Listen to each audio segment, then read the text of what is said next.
Welcome to the Destination Kingdom podcast, where one friend sharpens another. And culture meets Christianity. I'm your host, D. And I'm Key.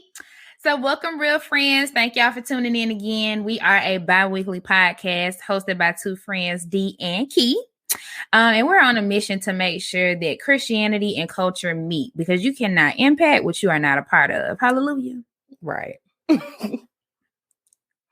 Definitely said hallelujah. Look, that's fine. Anywho. So look, let's just jump into it. So I think maybe like 2 episodes ago, we introduced Thing About It. So we're going to pop that back off this episode. So, hurt people. So, we're going to talk about a whole bunch of hurt, y'all. And to pop it off, we got to start with this Keisha and Ashanti verses. Okay. Girl, listen. Okay, so first of all, let's just give all praise and honor that the verses even happened. Right, okay? Right. Let's do that. First, giving honor to God who's the head of my life and everybody on the roster in their respective places. We just want to come before the Lord and say thank you for allowing this verses to actually happen. Third time. It happened. It's a charm. Yes, third time is a charm, and it finally happened. So here we are. Yeah, I enjoyed it. It was very nostalgic to me. It did take me back to those hurt girl places of my life. And I don't want to say like those bitter places, but it did take me back there. It did have me reminiscing and giving glory like, oh, Lord, thank you. I ain't there no more. You know what I'm saying? It did kind of make me feel like that. But what were your thoughts, girl? I enjoyed it too, and I will say I was asleep on Ashanti at first. I was asleep on Ashanti. I was asleep on my girl. And then I remember as she started playing her songs, and I was like, "Oh dang, this used to be my jam back in the day." Like, okay, I forgot Ashanti. She did that. Okay. Girl, when yes, baby. Yes. Listen, I told people because people were like you, they would sleep. I said, now I'm not going to say with full confidence that Ashanti was going to win the battle, but I think Ashanti was going to come there and remind us why she was the princess of R&B at that time. You know what I'm saying? I'm like, she came with it. She had the hits. I was like, oh, I forgot about this song. Like, okay, bring me back. But yeah, it was good. I will say I don't know what Keisha had going on. I pray she all right, but she was a little all over the place for me. She was. The part with her wanting to stand up, girl. I didn't mind if she wanted to stand up. It was like, y'all, it's been going on 3 times. Y'all didn't go over the, you know what I mean? Like y'all didn't go over the setup. Like y'all. And then we had to wait so long. It was like, Keisha, are you okay? I was concerned. That was like, Keisha, are you okay? Too. And they said she was doing her hair, and I was like, okay, like this wig for to be popping. Now I will say both of their hair. I mean, it was laid. They probably had the same sponsor on here, but their wigs, baby. When I say bone straight and it was moving, wasn't no stiffness. Stiff well. Hello, my hair braided down, so I can't even do the look. But you know what I mean? It was nice. It was nice. I enjoyed it. Like I said, what was your favorite Keisha Cole song? Oh gosh, I should have cheated. You already know.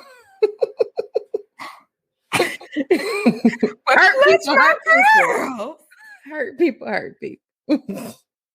But you know, that's a fact, though. not on the hurt people. That is a fact. But I was talking about on I should have cheated. That is a fact. Yeah, yeah. My favorite Keisha Cole song was "Heaven Sent" or is "Heaven Sent." Actually, that's my favorite song. Period. I like. Yeah, that's the little vibe. I like "Sent from Heaven." Wait your whole life trying to where it's going to come or where it's being you may have okay. That's my song. What was your favorite Ashanti song that you remember from back in the day? Gosh, Rain. What is it? Rain. Rain. Yeah. Yes. Yeah. Would you take this pain from me? Sing it. I don't want. Now I was not with her on that. I don't want to live. I don't want to breathe. I was like, wait a minute. But I see where she was coming from. I see the hurt. I see yes, yes. I'm like, sometimes you get to that place though where you like, it's a lot, bro. It's a lot. I think I already gave mine away, but my favorite Ashanti song was "Baby, Baby, Baby." Baby, baby, baby. Baby, baby, baby, baby, baby. Then the little piano song.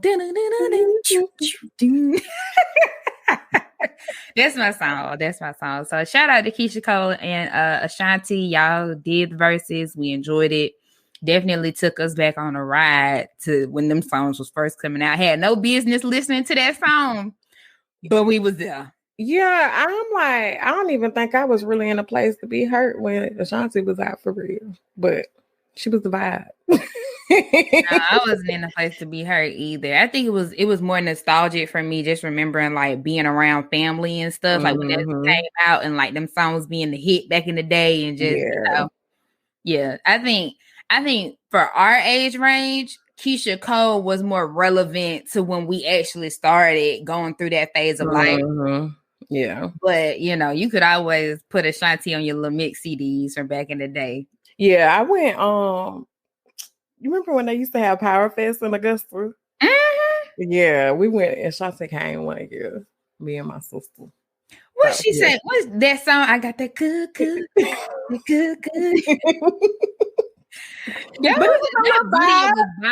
video was a bomb. It was legit. I actually liked that video because she had the little Coke bottle rollers in her head. I feel like I'm dating myself on this episode, but y'all listeners, y'all around our age, so y'all know what I'm talking about. And that's the one when Nelly was in the video. I was gonna say, and if you don't know, go look it up. Okay. So let's get into the thing about it topic. Jasmine Sullivan's new album. Yes, ma'am. I'm here for it. Okay.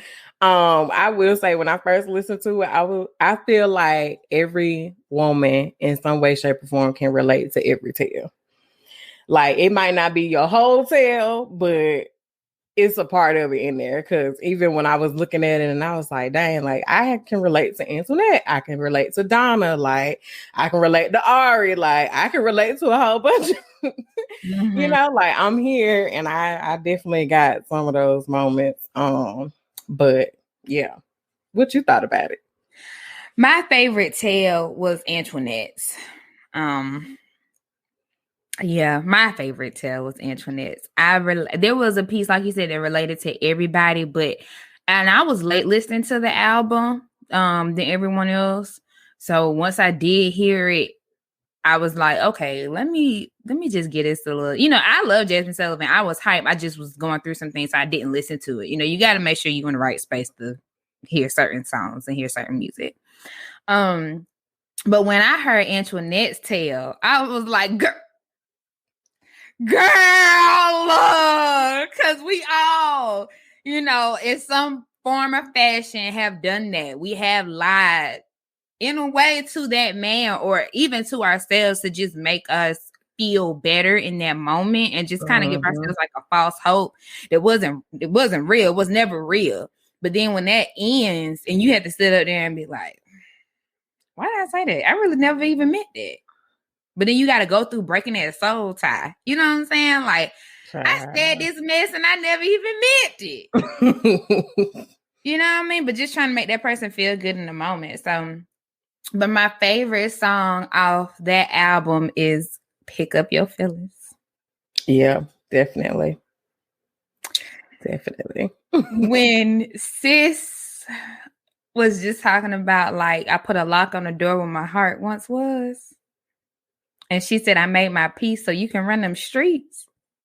It's a couple other things that she said in there. But that whole, first of all, before we begin to the lyrics, can we just acknowledge Jasmine Sullivan's lower registry? Can we, though? Her range overall, in general, like, Jasmine is the queen. That's all I got to say. That's all I got to say.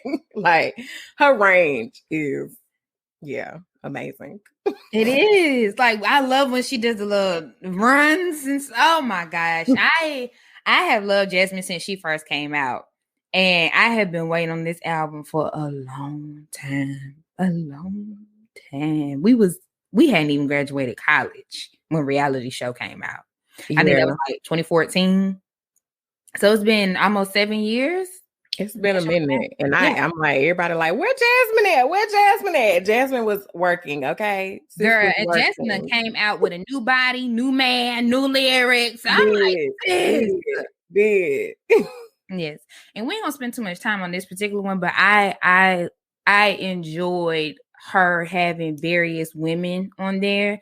And I love that her and Ari did do something together because they both have that like neo soul type vibe to them. You know what I mean? Yeah. So I appreciated that. What was your favorite song? I definitely like Pick Up Your Feelings. So that one. But also Girls Like Me, like I feel like that's so relatable. Like in the beginning when she talked about I created a Tinder profile so I can return you to your sender. And it's like, yeah, like I can relate to that. Like I done been hurt and now I'm like, oh, you out here with such and such, like I'm finna go get on Tinder. I'm finna be somebody. Yeah, look, exactly. Because if you thought didn't nobody want me. Exactly. Stop. Somebody did. Everybody did actually. I was just putting them on hold because I was with you. Right. It's so funny though. I always say this and I'm like, when you get a relationship, it's like, oh, folks be in the inbox. It's like, where you come from? They be in the inbox. Radar. Like, oh, she off the market. Let me go check it. Let's see it. Slide in some kind of way. So folks always want it. Let me find her. I'm dropping the pin, which is indicative of a mic right now. I said a whole word. You hear me?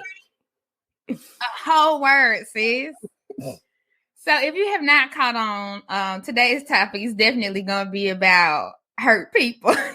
Right, clearly. And when we were in that season of being hurt, I know I've been in that season multiple times and it's just not fun.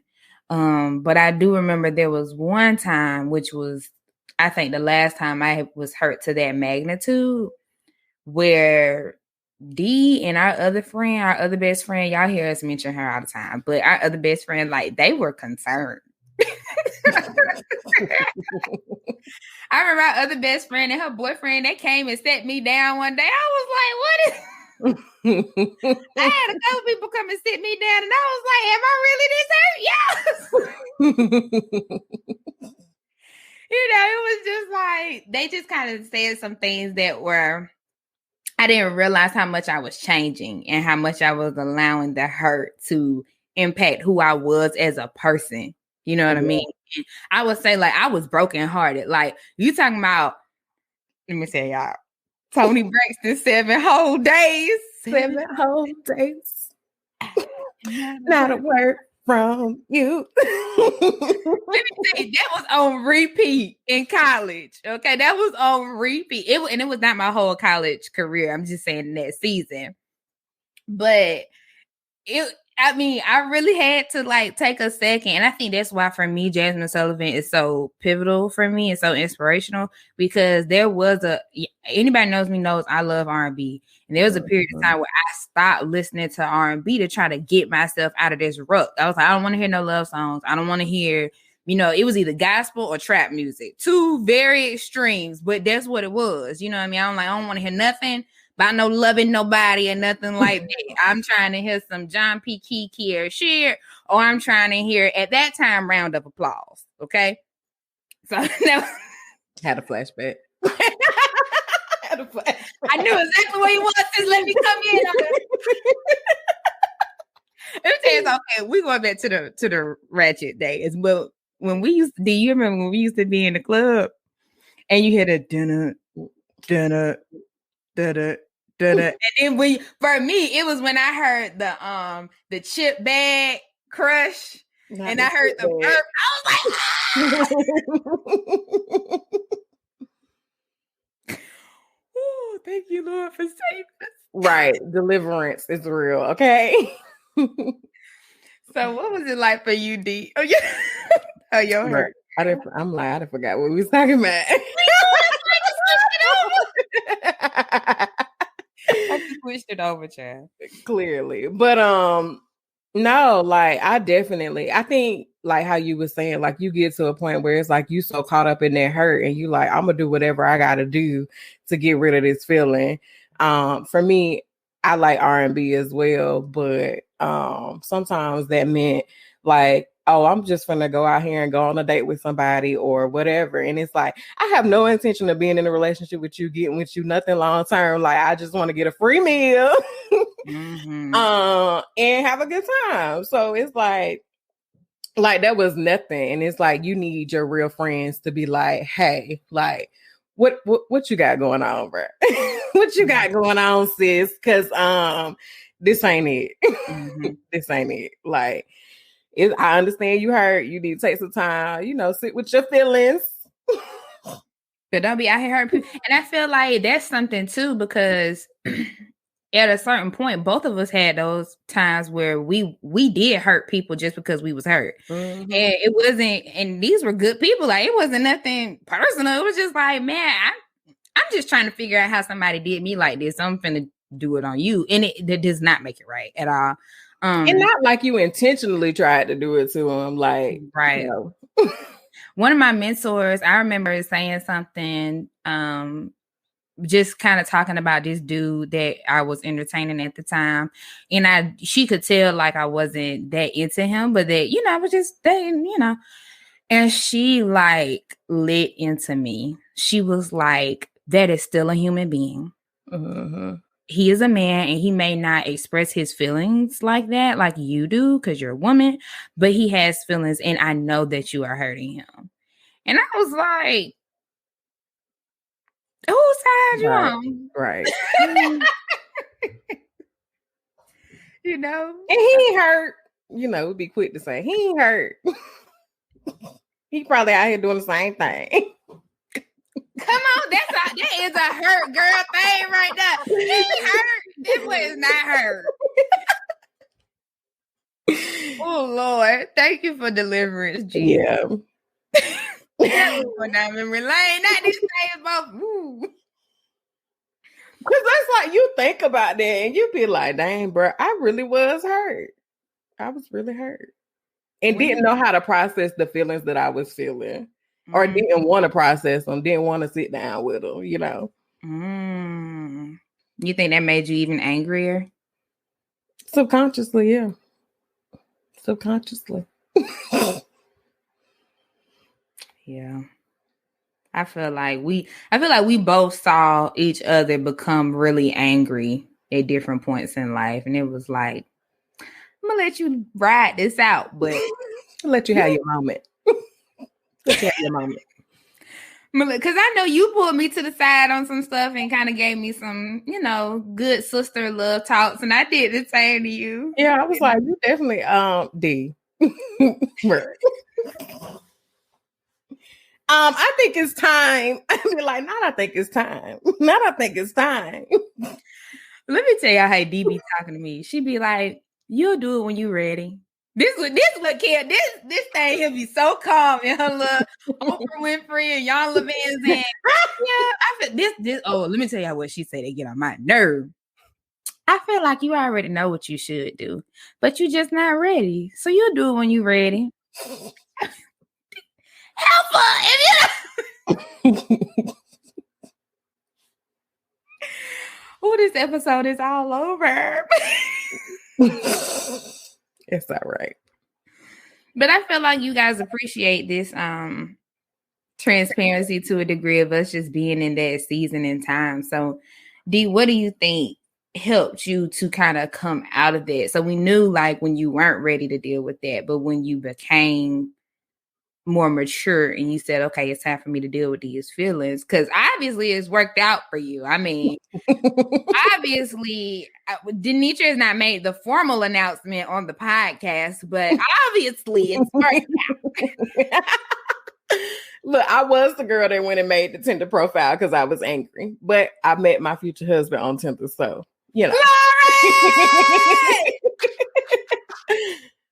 So when we say future husband, what is he currently? Fiance.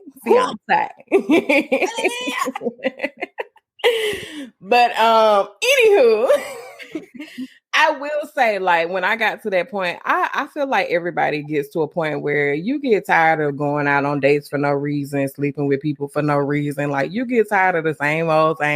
Like, eventually you want something more. And I'm like, when you get to that point, it's like, okay, like, I only know how to be toxic because that's all I've been doing for the past, I don't know how many years.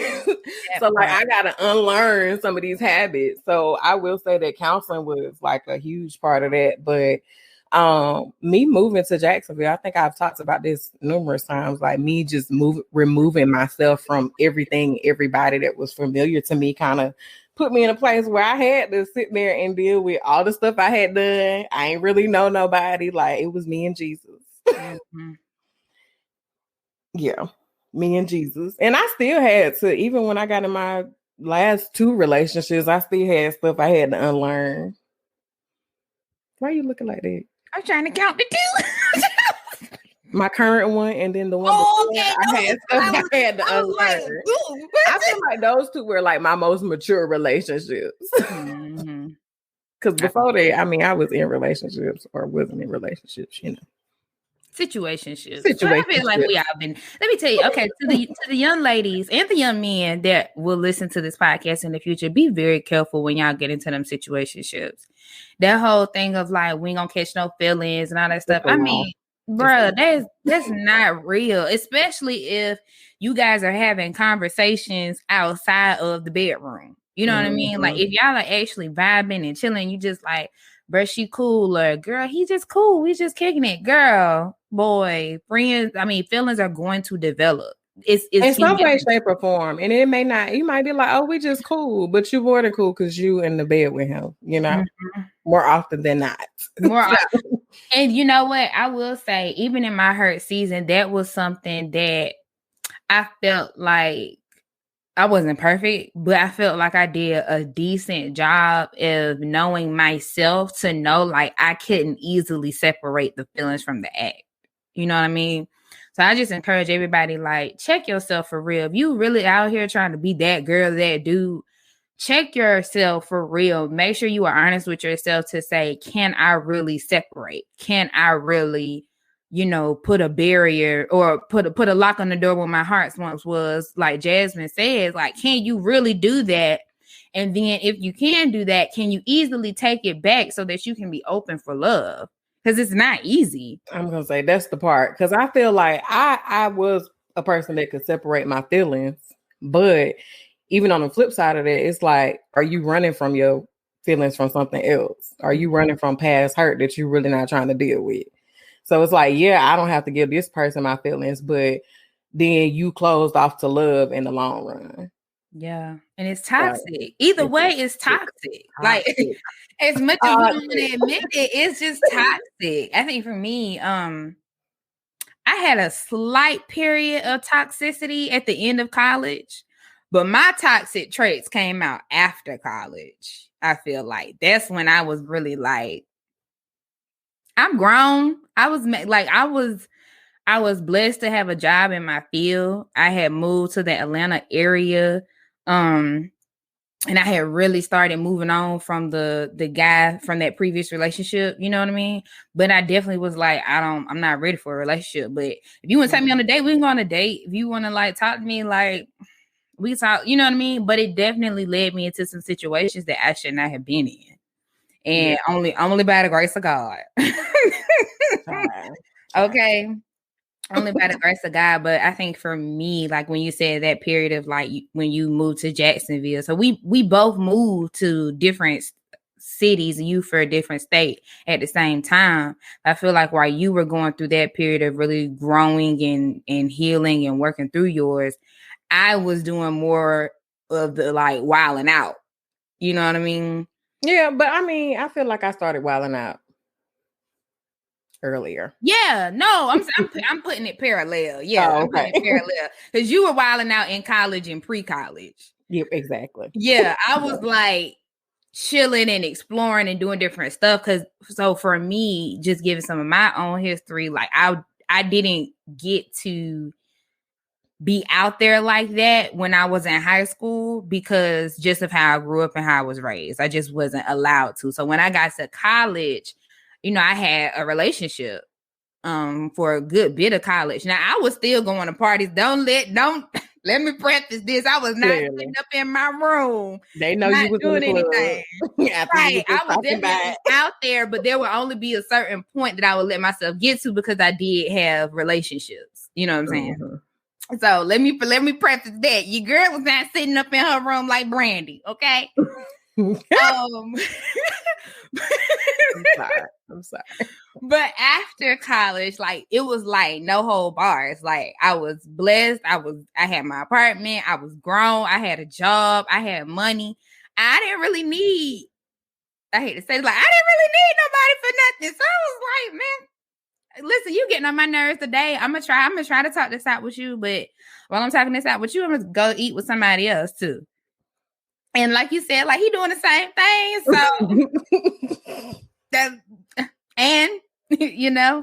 but when God, I think I mentioned this in season 1, when God brought me into that time of like no dating for a year, that is what changed me. That when he sat me down and was like, you ain't talking to nobody, you're not going on any dates, you need to cut everybody out, and it's gonna be me and you for 365. And I was like, what? What you mean? Like, and I think that is where he really like worked on the hurt as it pertained to men. And then in these recent years, it became hurt on like, well, so, okay, when I was going through that year of no dating, it was dealing with the present hurt that I could easily identify and forgiving that. But now after coming out of that, we're almost 4 years removed from that. Yeah, girl, that was 2017, 2018. Oh, okay. That's what I'm saying. But okay, 4 years. Right. Almost 4 years removed from that. Now it's been more of a season of, okay, let's deal with how you even got into those situations.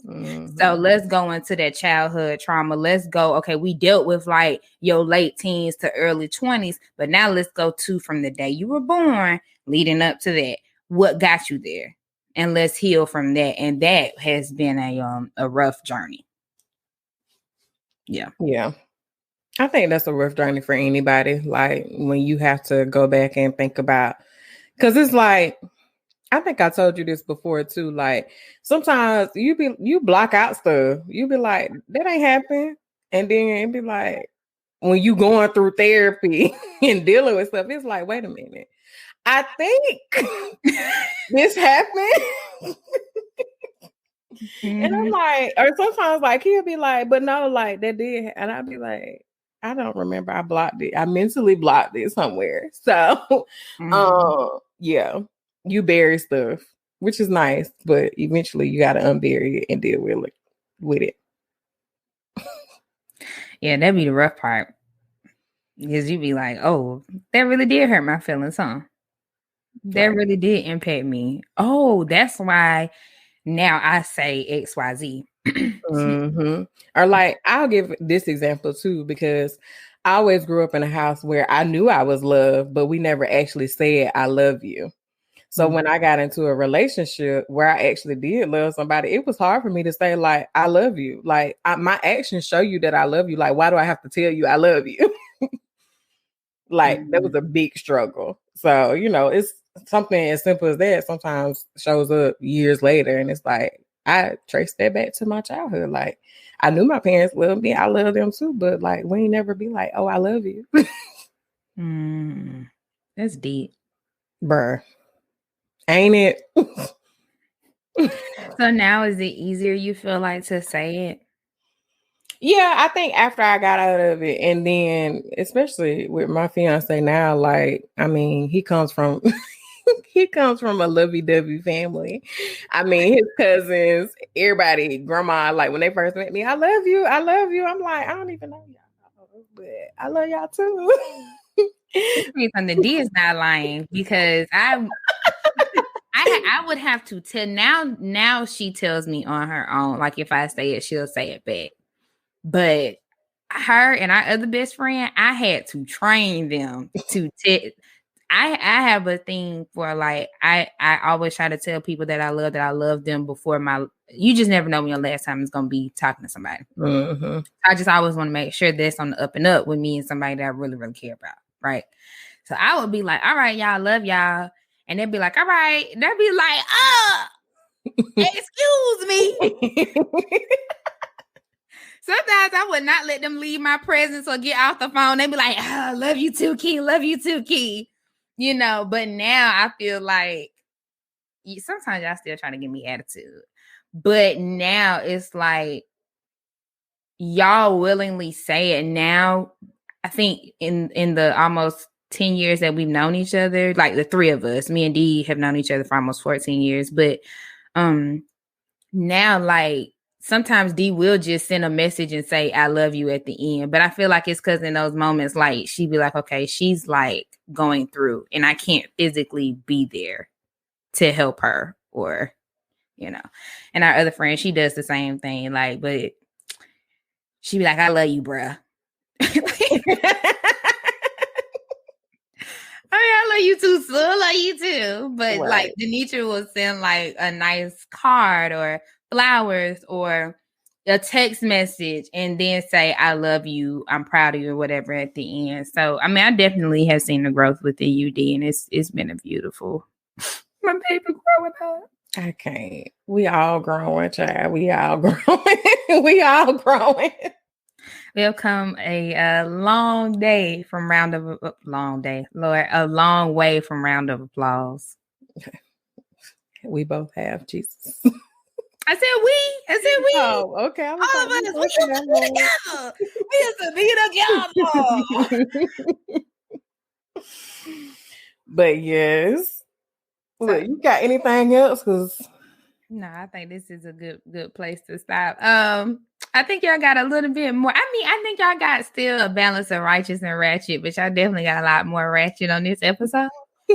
But we hope that if you are going through a hurt time and you are just kind of processing those feelings, that you know that it's okay and your real friends are here. If you want to reach out to us or ask for prayer or whatever, definitely reach out to us. Our email is realfriends@destinationkingdom.org. You can reach out to us on Instagram, Twitter, and Facebook at Destination Kingdom on all platforms. And just know that you are not alone, young man, young woman. You can make this. You can make it out of this, and we love you very, very much. Definitely. Like we all been there. If you need somebody to pray for you, just look. Want to update us on how you're doing, what's going on? Feel like you can't talk to nobody? Definitely reach out to us. Yes. And don't forget to like, rate, and subscribe to this podcast. Make sure you share it with a friend of a friend of a friend. So we can go ahead and maximize this impact. We love you guys and we'll see y'all in 2 weeks. See ya. Bye.